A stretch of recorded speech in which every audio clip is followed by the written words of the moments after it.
Wakil Ketua DPR Aziz Samsudin memberikan penjelasan mengenai simpang siur draft Undang-Undang Cipta Kerja. Menurut Aziz, 9 fraksi ikut dalam rapat-rapat penyusunan. Rapat dengar pendapat umum juga mengundang sejumlah tokoh. Bahwa proses dilakukan ini, rapat kerja, dari 9 fraksi memasukkan yang namanya daftar inventarisasi masalah. 9 fraksi menyatakan dan berpendapat di dalam rapat-rapat kerja maupun di dalam rapat-rapat panitia kerja, rapat timus, dan rapat tim sinkronisasi. Sehingga 9 fraksi dalam pembahasan dari rapat kerja sampai dengan di rapat tingkat 1 sepakat. Seperti yang sudah beredar di dalam pemberitaan.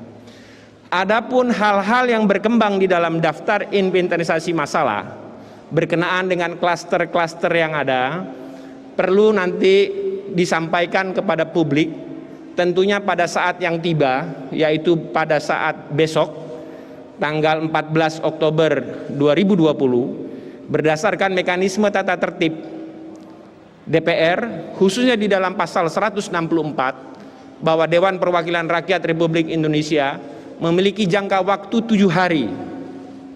Pada saat setelah tingkat 2, DPR memiliki waktu 7 hari kerja merujuk kepada pasal 1/18 tata tertib DPR yang dimaksud dengan hari kerja adalah hari kerja, yaitu Senin sampai dengan hari Jumat.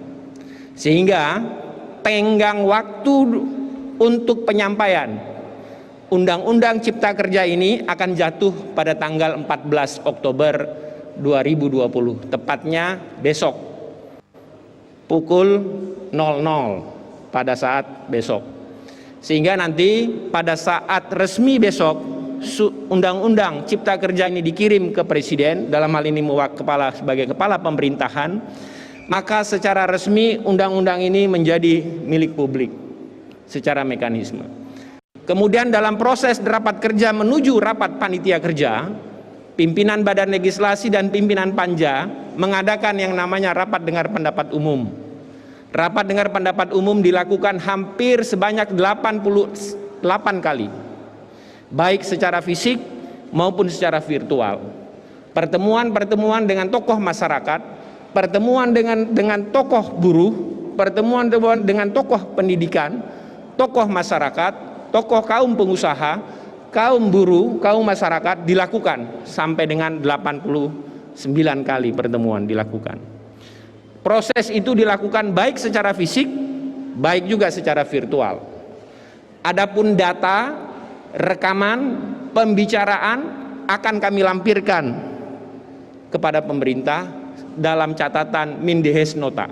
Bahwa mengenai jumlah halaman itu adalah mekanisme pengetikan dan editing tentang kualitas dan besarnya kertas daripada yang diketik. Proses yang ada dilakukan di Balek itu menggunakan kertas biasa. Tapi pada saat sudah masuk ke dalam tingkat 2, proses pengetikannya masuk di kesekjenan, dia menggunakan legal paper yang sudah menjadi syarat ketentuan-ketentuan di dalam undang-undang.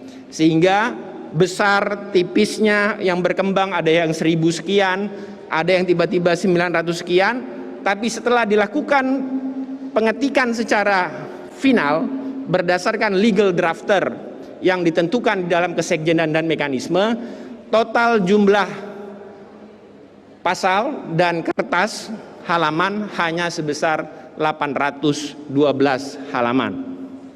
Berikut undang-undang dan penjelasan Undang-Undang Cipta Kerja. Kalau sebatas kepada Undang-Undang Cipta Kerja hanya sebatas 488 halaman. Ditambah penjelasan menjadi 812 halaman.